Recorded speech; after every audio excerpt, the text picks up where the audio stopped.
Okay, guys, so here's the information on Persia, which technically is Southwest Asia, the Middle East, according to the AP regions. Okay, so the Persian Empire is divided into four different parts. You have the Achaemenid, the Seleucid, the Parthian, and the Sassanid. So I'll cover all of those, but the one that I'm going to spend the most time with is the Achaemenid because that's what you think of when you think of the Persian Empire. So the Achaemenid Empire was from 558 to 330 BCE. Cyrus was the founder, and he's going to lay the foundation for what becomes the first Persian Empire. And Persia is going to serve as a model for all of the other empires that come after it. So he goes and conquers a wide expanse of land, including Anatolia, which is modern-day Turkey, Afghanistan, Babylon. And so he sets the stage for this really large empire. He's followed up later by Darius, who's considered to be the greatest of the Persian emperors. And he's going to extend the empire all the way from India to Egypt. So what you see on the map is pretty much the height of the Persian Empire under Darius. Darius was seen as more of an administrator than a conqueror because of the way he set up the empire. He appointed governors to serve as agents of the central administration, so he set up a centralized bureaucracy. He divided the empire up into 23 different administrative districts called satrapies. He's also going to regulate taxes and try to make them as equal as he can. He standardizes all the laws, standardizes all the coins so that everybody in the empire is on the same page. And that's what's going to help the Persians expand their long-distance trade. For the Persians, one of the biggest accomplishments that they had was creating the royal roads, which was a 1,600-mile chain of roads. It served as their postal system. It allowed for ease of communication and trade. It allowed them to move troops quickly throughout their empire. They had set up rest stations every so often so that the riders could get new horses and rest and all that kind of stuff. So it was really, really efficient, and that's one of the things that the Persians are known for.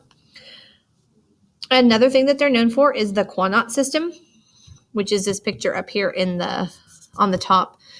This is their irrigation system where they used underground canals and gravity to help get water. The capital of the Persian Empire was Persepolis. So let's see. Eventually, the Persians get into some wars with Greece under Xerxes. So if you've seen 300, that's what that is. But the Achaemenid Empire is going to come to an end when Alexander the Great comes in from Macedonia, which is up around Greece.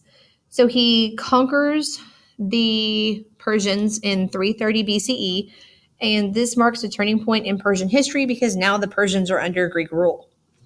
Okay, so the Seleucids are after that. They're named after one of Alexander's generals. What you need to know is they retain the Achaemenid system. Pretty much all of their successors are going to follow this whole centralized bureaucracy, but they end up collapsing due to Roman conquest. Then you have the Parthians from 247 BCE to 224 CE, and they're primarily based out of Iran.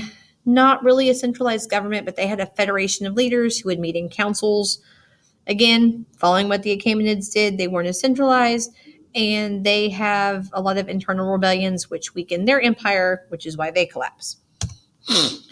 Then you have the Sassanids from 224 to 651. They actively traded with everybody.